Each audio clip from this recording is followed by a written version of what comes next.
What's up, everyone? Welcome to Third Shot Podcast. We've got a great episode in store for you, but before we get into it, please get on Instagram and Facebook and follow us at Third Shot Podcast.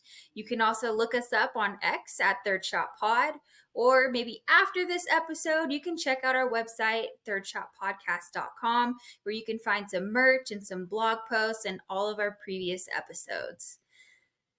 Uncle Greg, Yes, heard he's got his shots ready for this one. I got them all lined up. I'm ready to go. Cheers. Cheers.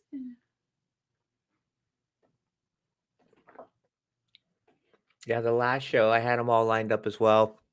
I think I had a heavy pour last episode because I noticed, like, the last closing after I did my last shot, I wasn't, like, as crisp in my read of the close last episode. I go, "Oh, maybe the shots got to me a little bit."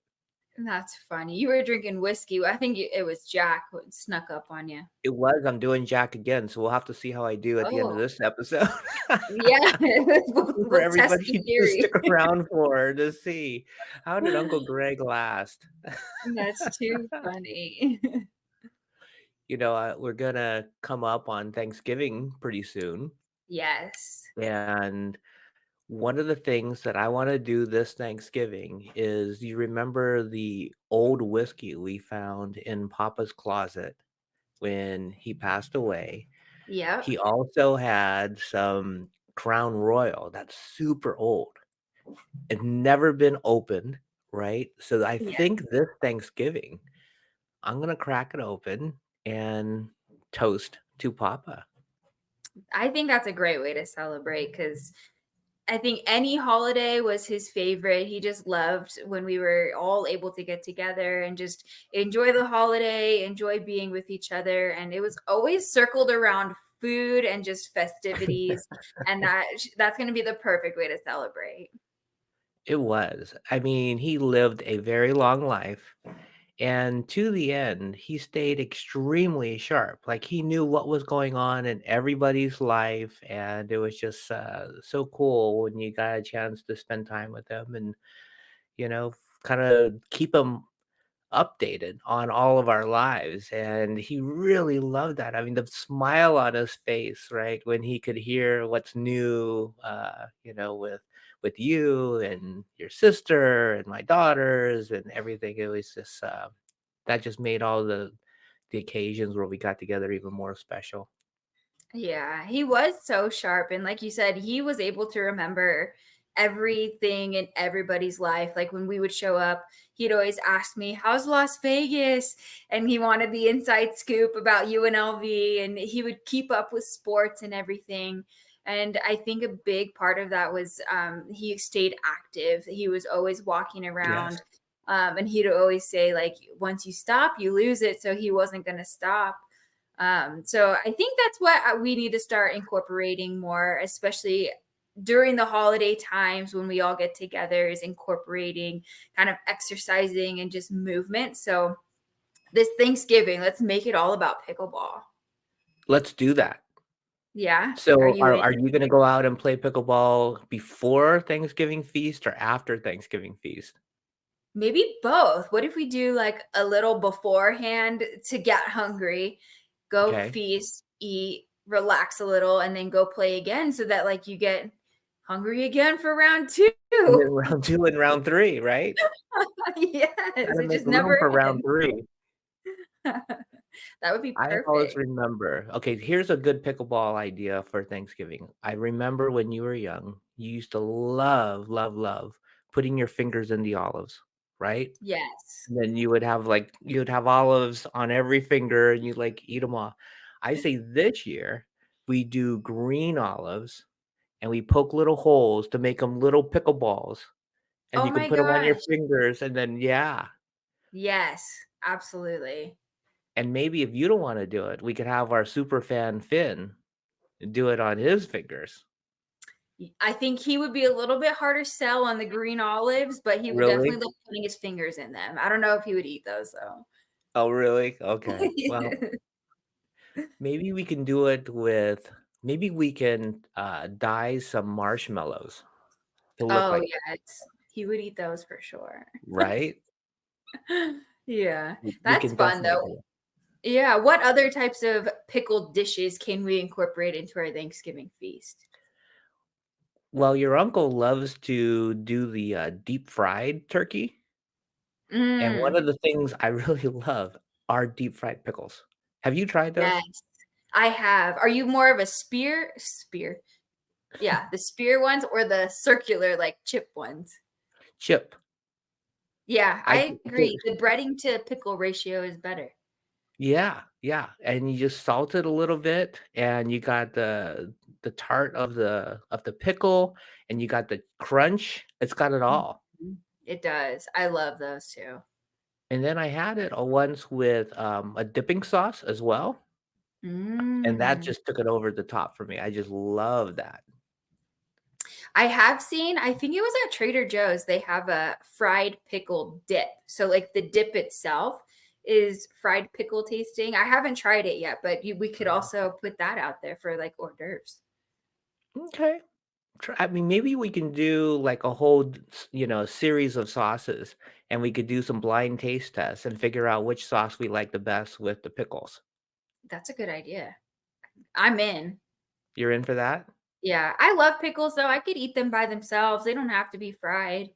Throw them in like a potato salad or a mac salad.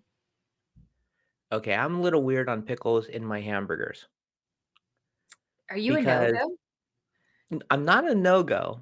I like the flavor of the pickle.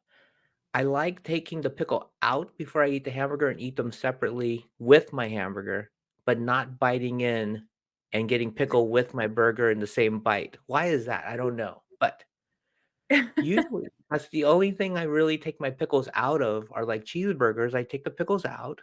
I eat my cheeseburger, I take a bite of the pickle, right? It's all together still, Yeah. but it's not in the actual cheeseburger bite. Oh, that's funny. What's wrong with me? I don't know. It's just a little quirk. This I like it. Well, What's your it's funny. favorite what's your What's that? favorite thing you like pickles in or on? Ooh, favorite thing, I think is a sandwich. Mhm. Like, it gives it a little bit more than if you're just eating. Because I love, after Thanksgiving, doing leftover turkey sandwiches, but turkey by itself, just on bread with mayo is, like, a little bland, like, it's, got that one note of a taste, but I think Mhm. with the pickle, it kind of, like, adds a little zest to it, What if and you then put the throw in other pickled stuff. chips in your turkey sandwich? Oh, like the Lay's potato chips? Yeah, but you do the pickled chips that we're gonna deep fry, and you put Oh, those yeah, you put those in the turkey sandwich. yes. I'm all about that. And recently, I've learned that Jimmy John's does a pickle sandwich where they take like one of those giant pickles, they cut it in half, they scrape out the seeds, and they fill it with like Oh. sandwich stuff. So that could be another option too. Well, what does Capriotti's do? Capriotti's is the big sandwich chain down in Vegas, right? Yeah, Capriotti's does their specialty turkey sandwich. What do the they do? Bobby. The Bobby. What's in the Bobby? It's turkey, stuffing, cranberry sauce, and I think that might be it. Maybe gravy. Maybe there's a little gravy in there. No pickles? No pickles. Unless, I mean, you could always order pickles and put them in yourself, but I think the traditional Bobby is without pickle. Okay. I tried it last time we had a sandwich in Vegas. I forgot which casino we went to, and they had a Capriotti's in there, Yeah. and, I Did you had the like it? Bobby, and it was solid. It was solid. Wasn't as Pretty good as a good. homemade after Thanksgiving turkey Oh, sandwich, but yeah, if you're, like, craving a turkey sandwich, and it's not Thanksgiving time and you wanna get that Thanksgiving feel, that Thanksgiving flavor, that Bobby sandwich was pretty good. yeah, it's a good in between the season thing. Like, if Right. it's June and you're craving a turkey dinner type of sandwich, then that's the go-to. That's the go-to.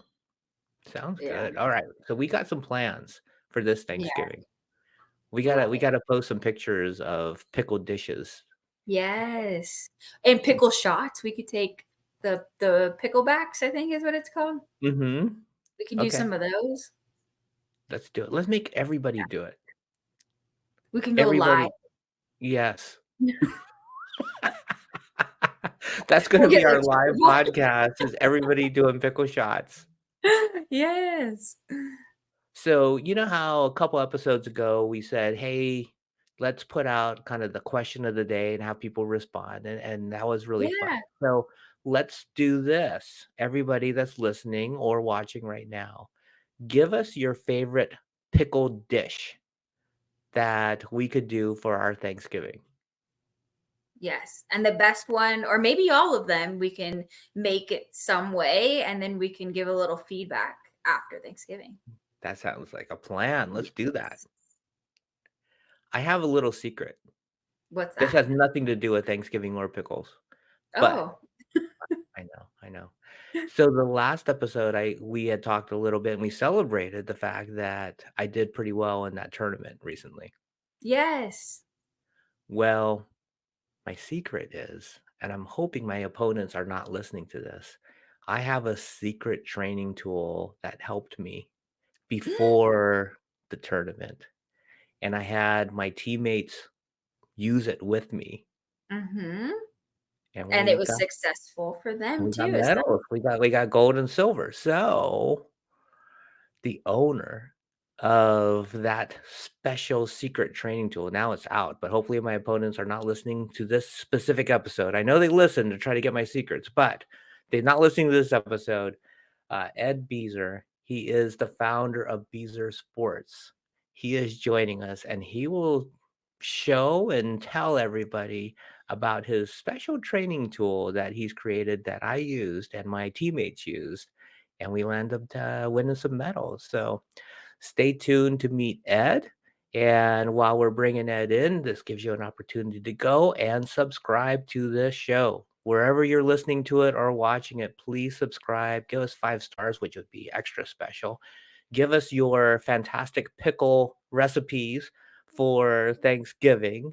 And we can't wait to share with our audience on what we're going to do for Thanksgiving and which suggestions we got. So go to Facebook, go to Instagram, which is Third Shot Podcast. Go to our website, thirdshotpodcast.com. Go to X, which is Third Shot Pod, or wherever else you can find us, because we're on so many different platforms now. Look up Third Shot Podcast and give us your suggestions, subscribe, and give us 5 stars. Thank you so much for doing that. We really appreciate all your support, and we can't wait to hear what your pickle recipes are. So, let's reveal the secret that I had on the tournament, let's bring in Ed Beazer. Hey, Ed, welcome to Third Shot. Thanks, you guys. Happy to be here. We're super excited to have you on, and we can't wait to hear more about the Bzer Ball. But before we get into it, we're going to do our second shot with you. So we'll do a little Okay. toast to you, Ed, and Bzer Balls. All right. Thank you. Yes. Cheers. Cheers. Great way to start. There we go. Yeah, we love it. So, Ed, share with us what your background is and when did you start getting introduced into the game of pickleball? Oh, okay. Yeah. My background is food and beverage industry at restaurants and coffee shops. Started when I was 15 years old as a dishwasher and worked my way up to being a district manager for regional pizza chain here in the Southwest. And then that led to me getting this phone call in 1994 from this little coffee company, and they called me and said, "Hey, we've heard about what you've been doing for this other pizza company, and we'd love for you to come work for us." And I go, "Well, what's your company?" And they go, "Oh, Starbucks Coffee." And I said, "I've never heard of Starbucks Coffee. There weren't any in Utah." And so they said, "Well," I go, they told me a little bit about it. They go, "People are paying $5 for a cup of coffee? You're crazy." So they said, "Come on down to California. We'll show you around. We'll take you through a few stores." I went down there and saw these lines of people, and Yeah. everyone's having fun. The atmosphere was great. The coffee was fantastic. And I said, I'm on board. And I joined Starbucks, and I was with them for 8 years. So that was my background, but it was great. I was the first district manager here in Utah. And so I got a chance to work with opening a new market for them I got a chance to work with so many different departments. You know, not just the coffee department and the operations department, but the marketing department, and got a chance to really quiz them about what it takes to build a brand like Starbucks. And I met this one great gentleman. He was one of the vice presidents, and when I first decided to do the pickleball, mini pickleball, I called him, and he had left Starbucks, and he became an author, and he's written 3 books about building a brand, and he gave me some great advice. So he was a great person to stay in touch with. And then after that, after Starbucks, I did own my own coffee shop for about 8 years, and then I kind of settled into semi-retirement, and And now that's you're that's kind working of my background. harder than ever. Now Like, I'm working harder than ever. It was, I didn't, I thought, oh, this, ease into retirement, but yeah, now I'm working even harder. what do you think the best marketing lesson you learned from your friend that helped you with Beazer Sports? Probably the biggest thing is he said, educate. Really, he goes, the one lesson he learned from Starbucks. Starbucks started in 1971, and people didn't know anything about what good coffee was, or why Starbucks was different, why they should spend the $5 for a cup of coffee. He said their first 10 to 15 years they were in business, it was all about educate the employees how to make the coffee and talk about the coffee, and then how to educate the customers why they should be paying that much money for a good cup of coffee and what a good cup of coffee even is. So he said, you need to do that with your pickleball. You have to educate. And that was probably the biggest thing that he shared with me. It's a good lesson. Yeah. Right. And Starbucks, I mean, he's done something right. And look at how far it's taken off, and it's international now. So that's incredible. Yeah, it was when I joined them, I believe they had around 4,000 or 5,000 stores, and now they've got something like 60,000 worldwide. Wow. They weren't even international when I joined them. They weren't even in every state in the United States. They weren't in Utah. So when I joined them, there were still they still had some work to do here in the United States. So were you always kind of an entrepreneurial spirit to leave Starbucks and actually start your own coffee shop? Yeah, I think I've always, even when I worked for somebody else, I always wanted to, like, I was very competitive, and I always wanted to be the best, or provide the best for my customers. I always had that, you know, do everything, go above and beyond the customer's expectations. And so I try to do that even with my bosses, my employees, and everything. And so I really took on ownership when I opened Starbucks here in Utah, because I was the only, I was the first one here. And so I kind of took that role on as an entrepreneur back then. And then when I left and started my own coffee company, yeah, then I really had to just jump in and learn and do the things for me. And I had to actually pay the bills too, which was Starbucks. You didn't have to worry about it paying the bills. There was tons of money to do that. But when you own your own company, you've got to really watch that as well. That's a big part. Wow. Yeah. So you've gotten some great experience. At what point did you think to yourself, like, I'm going to switch business gears here? And what inspired you to develop this new training ball? Well, about 7 years ago, I wanted to try to do something more physical, get in shape, and stay, active and healthy. And so I found there was a senior center by where I live here in Murray, Utah. And so I started going. I went over there, and they said, "Oh yeah, we've got 2 pickleball courts in the back. We just built last year. We just started playing back there. Come on over." And I showed up and started playing, and just really fell in love with it. And um, I kept getting a little. I found that I was pretty good at it, and it just was so much fun. So I started going every day. I was one of the fixtures there every morning, just like you guys do. So I was there every day at 8 o'clock with with a handful of others, and we just kept playing together and getting to know each other. And then again, I'm kind of competitive, so I wanted to get better. So I actually hired a coach, and I kept getting a little better. And pretty soon, the people at the senior center stopped hitting to me, and I would come home from playing. My wife would go, "How was pickleball today?" And I go, "Lousy. They don't hit to me anymore."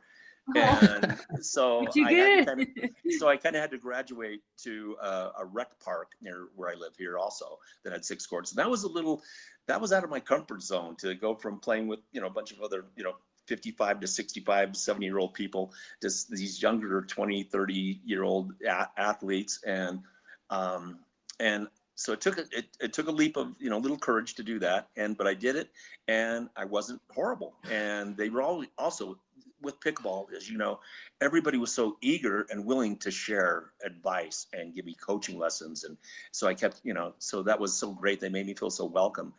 And then during the course of working with my coach, one day, he pulls out this little generic rubber ball, and he goes, "This morning we're going to just practice with this." And we found within minutes I was playing so much better, because you give yourself just this little ball to hit, and then you transition back to a regular size ball. It was huge and made it easier to hit. So we saw immediate improvement that day. And so we just made it part of our weekly routine. And we did that for a few months. And then the little entrepreneurial light bulb in my head went off, and said, I came up to my business partner, Jake, my coach, and I said, "Jake, is there a ball like this made specifically for pickleball?" And he said, "I don't think so, not like what we're using." And so we started looking on the internet. We couldn't find anything. Then I even hired an attorney, and we did a patent research. We couldn't find anything. So I went to my wife and I said, we're thinking about doing something with this, and because it works. And so she looked at me, and I said, "If we do it, I'm probably going to spend some of our retirement money." And Uh-oh. and so I had to get her buy-in. And she goes, "Okay, you're telling me it works, and no one's done it before." She goes, "If it really works, somebody is going to do it. Someone will stumble across it like you have, and someone's going to make it if you don't. So do it." And so I jumped in with both feet, with her blessing. And it was a lot harder, like I mentioned earlier. It was a lot harder to develop it, because it didn't exist before. So we hired a production team to help me design it, develop it, with their computer-aided drafting guys and everything. And they would send us prototypes. So every month we'd get 2 or 3 prototypes, and they were either too soft and it didn't bounce the way we wanted, or they were too hard and didn't bounce the way we wanted. And so we went back and forth for months doing that. And then they finally sent us one that worked. And then they had to build what they called the tooling to make the ball. And the first runs of those weren't quite right. They had to tweak the recipe or whatever, the rubber compound that they use. And so that took several months to get that just right as well. But then we finally got it right just last December, and I put in a first order for 10,000 balls, and we launched in February, and we were up and running.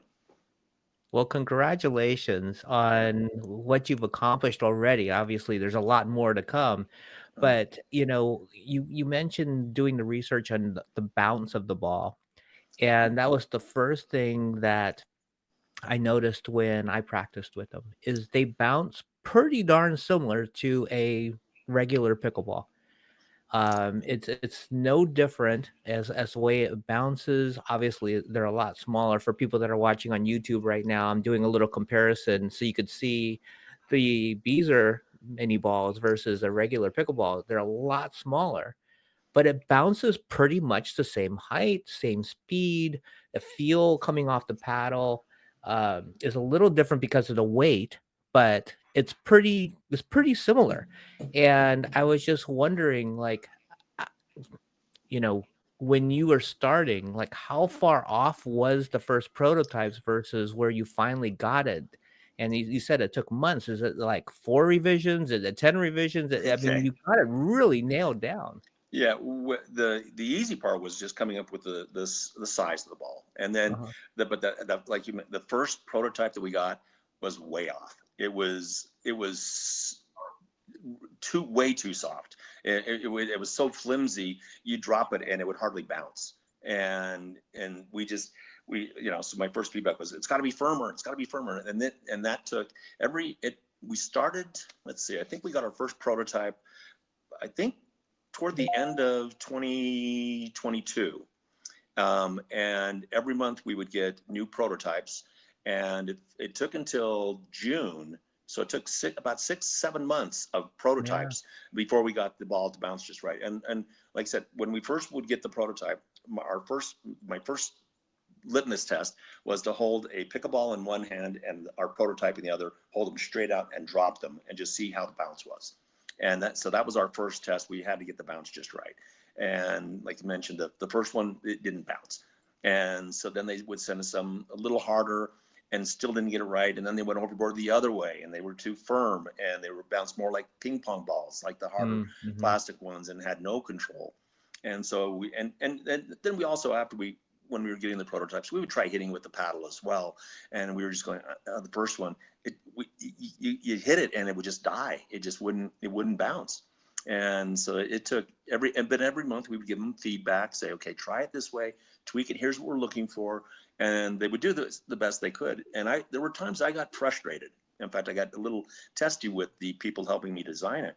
And they said, Ed, look, this has never been done before. It doesn't exist. You're making something that doesn't exist. There's going to be some trial and error, and we're working with you. We're on your team. And so, every month they would just keep sending me more and more prototypes and looking for our feedback. Well, you've really done a great job creating a product that's super similar to the feel of an actual pickleball. I was very excited to test it out as well. But before we dive into kind of like what our feedback and response was, because Uncle Greg and I both had a chance to kind of test these out, can you share with our audience what this product actually does for them in regards to helping them kind of advance their skill level? You bet.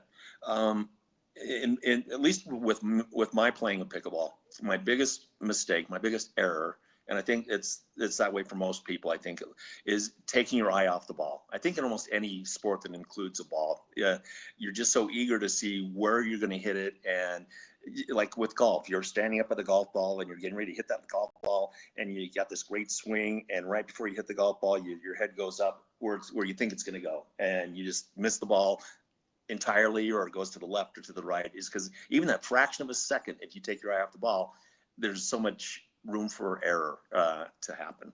And so with this little ball, you really have to focus. And when you first try it, sometimes it's it's awkward, to be honest, sometimes. And so, but you have to really focus and really concentrate. So it's really helping your eye-hand coordination when you're going to hit the ball. And so that's what really helps. And then by helping with your eye-hand coordination, it spills over to your ball paddle contact, and it helps improve that too. So if you warm up with the Beazer, and give your body this little ball to hit for like even 5 or 10 minutes before you play a game, and then you give it this regular size ball. Regular ball looks huge like a beach ball and easier to hit. So that ball paddle contact is there. So I played with this one guy, and I showed him, and he got this wow moment. He goes, wow, it's so easy to hit. He goes, I feel like I'm Ben Johns. I'm not missing anything. And I'm going, well, so that's that kind of excitement. Those are the things that when we see people, the look on their face when they get that wow moment, when they go, "Whoa, this really works." That feels so great to see that in their eyes. So, That's Bridgie, I awesome. got to ask you, what was your first experience like when you took the Bzer Balls out there? Yep. So my first test was actually in my house against a blank wall. My fiance was in the kitchen. He's like, "What's that noise?" And he comes walking around and he sees me against the wall, just kind of like doing a speed drill against it. But when I took the ball out, I was super excited to feel it because in my mind, I was expecting it to feel a little bit more firm than what it actually is. And so I was expecting a harder plastic, but it's quite soft, more like an indoor pickleball, almost that type of texture on it. But as soon as I started playing with it, it was almost addicting, like hitting it with I'd use a standard size paddle. But and just hitting it up against the wall, it was just exciting to kind of have the adrenaline going and playing with a smaller ball. And then when I'm dinking with it too, I think that's when I start feeling the effects of it more, because it does really help with your touch as well as your focus, because it is so tiny and everything else seems so large in comparison, the net, the paddle, and everything, that you're super focused on making sure that you're hitting it on the paddle, like in the sweet spots, to ensure that it actually gets over the net and to the person that you're playing with. So I've found it super helpful already. Yeah. Uncle, what about you? What was your first reactions to it? It was very similar to what you had and what Ed was talking about, that it really makes you focus on the ball. right? You can't take your eye off the ball until you make contact. Right. So that was the first thing that immediately I noticed. And there was a couple other things that happened that I didn't realize was happening until somebody kind of noticed it who I was warming up with. They said, "Greg, you're bending your knees more when you're dinking with us with the ball." It made me stay down and proper technique in my dinks when I use the mini balls, which I was like, that's fantastic, right? So that was something I didn't even realize was improving me Hmm. when it was happening. And then what I did was I had the person that I was practicing with hit drives at me. I was at the kitchen. They were hitting drives at me with the mini ball, and then I was, hitting it back, right? That really made me focus because you got that smaller ball coming at you pretty darn fast because they're Right. hitting it pretty hard, and I was having to, square it up and hit it back to them, and they just kept doing it over and over and over again. Um, so I was mentioning to Bridgie earlier before you came on, Ed, that it was my little secret weapon because I played in a tournament and got gold and silver over the weekend because we practiced with the Beazer ball before each day, right? We get Hmm. our little practice session, Right. and my teammates and I both we were all just zeroed in. And I think it was very well because of the practice sessions we did with the Beazer ball. The drives coming at me with once we stopped with the mini balls and we went back to the regular ball, felt slow. Hmm. It slowed the game down for me. Like I was like, "Oh, that's so easy to hit now." I mean, it was a You piece felt of like Ben cake. Johns. Yeah, it was a piece of cake.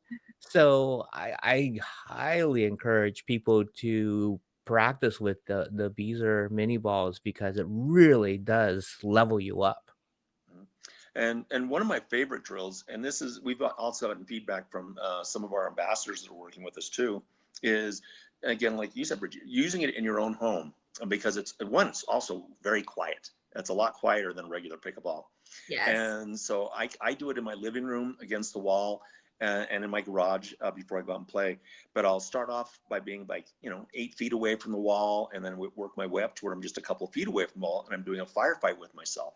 And I back up, I go back and forth to and fro from the wall. And I did that actually at an indoor court not long ago, and somebody was watching me do it against just a wall, warming up by myself. And he goes, Ed, you know what you look like when you're up against the wall doing that little firefight with yourself? You look like a boxer working a speed bag to help with the Oh, reflexes. yeah, And I go, yeah. oh, okay, so call me Rocky now. So it was so that's another drill that we've gotten feedback that just doing that drill, even if you can't go play on a court, just do that for 10, 15, 20 minutes in your home. Just consistently do that will help improve your game from what I've found and from what we're getting the feedback we're getting too. You Yeah. were recently at the pickleball trade show in Vegas, and you got a lot of people walking through to actually experience the ball for the first time. What was some of the feedback that they gave you? It was a great experience. People would walk by and if they'd never heard of the ball or seen ball, they'd walk by and they go, "Hey, that's just another little plastic pickleball." And we go, "Oh, no, no, no, stop!" We'd hand them a paddle and we'd hand them a ball, and we'd say, "Here, just tap it." And the look on their eyes was, "This is different." And so they would even do a little bit of dinking in front of our booth.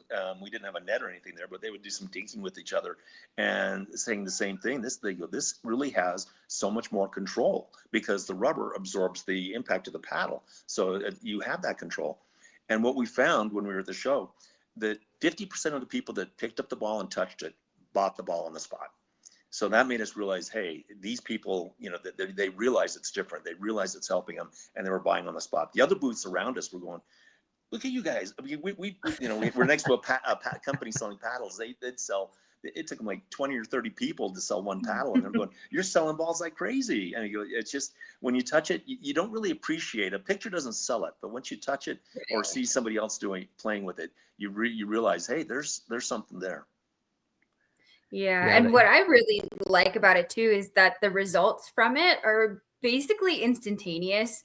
You Yeah. play with the small ball and mini ball, and then you switch to the standard size pickleball, and you already feel how much it's helped you, which is exciting because I'm the type of person that likes instant gratification. So the dinking and stuff like that in the long run, yeah, it's helping, but I love to see that instant result. And that's what the Bzer ball delivers.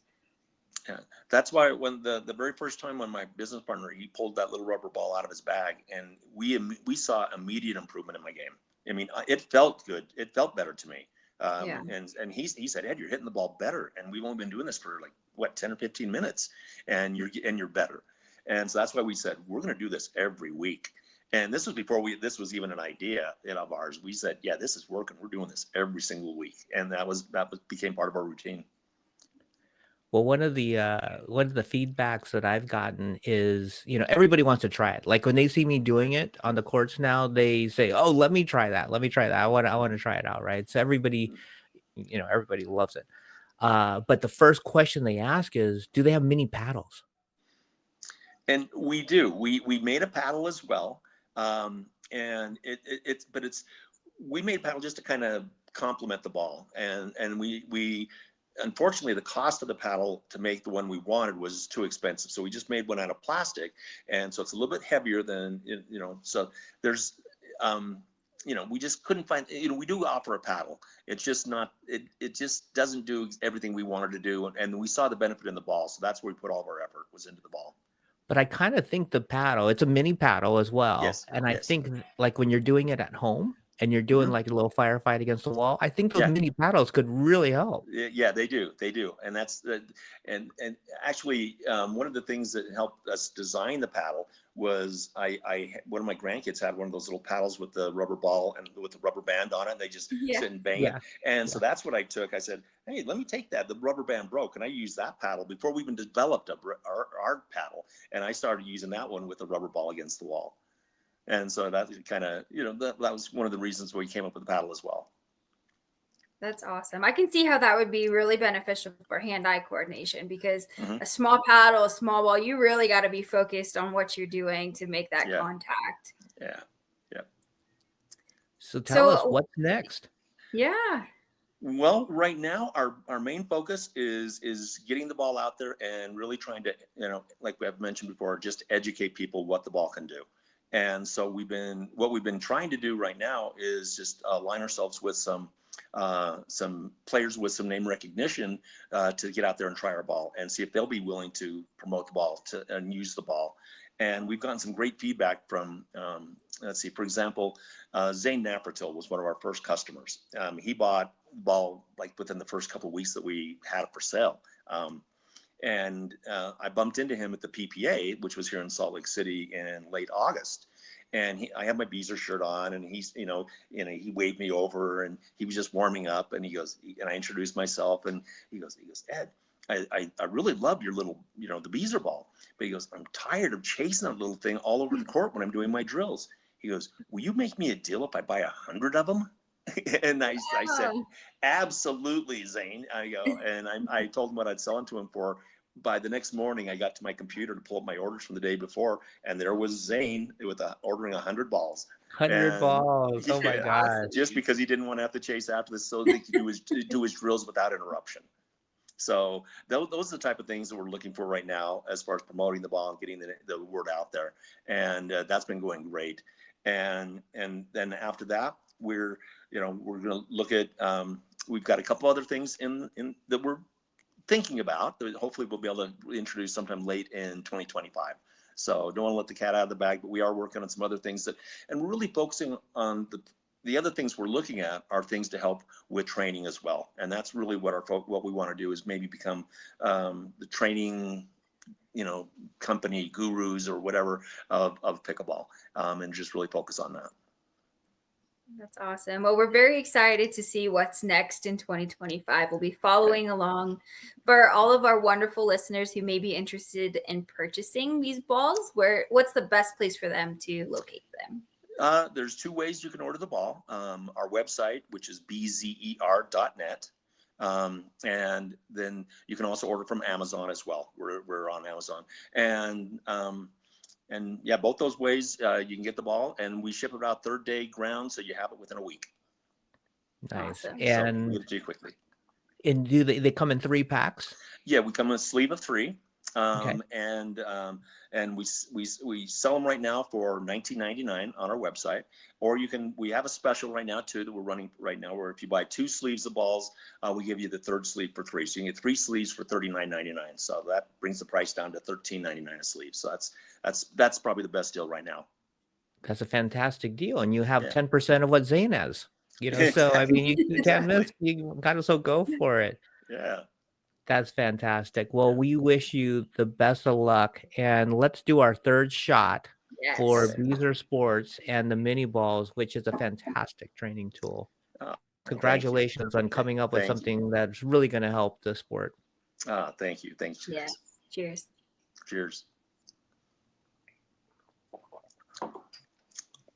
Well, thank you so much, Ed, for coming on 3rd Shot. And, hopefully this is just the next step in educating more people about the benefits of the mini balls. Yeah, I appreciate you guys' help and support and getting the word out there. Again, like I said, a picture doesn't do it justice, but actually showing how you can squeeze it and getting people to touch it and try it. Yeah, you got to try it. You got to try it. Once Yeah. it's almost like the game of pickleball. Like once you try it for 10 minutes, you're hooked. Once you try the Beazer mini balls for 10 minutes, you're hooked on those as well. Yeah.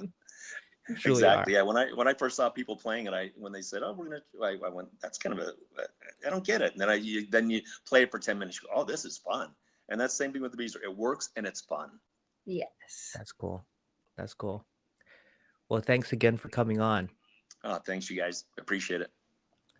And for all you listening and watching, thank you for joining us on 3rd Shot, where Bridgie and I will continue to share our pickleball journey. A real special thanks to Ed for coming on and joining us today. If you want more information, go check out his website, which is the letter Bzer Sports.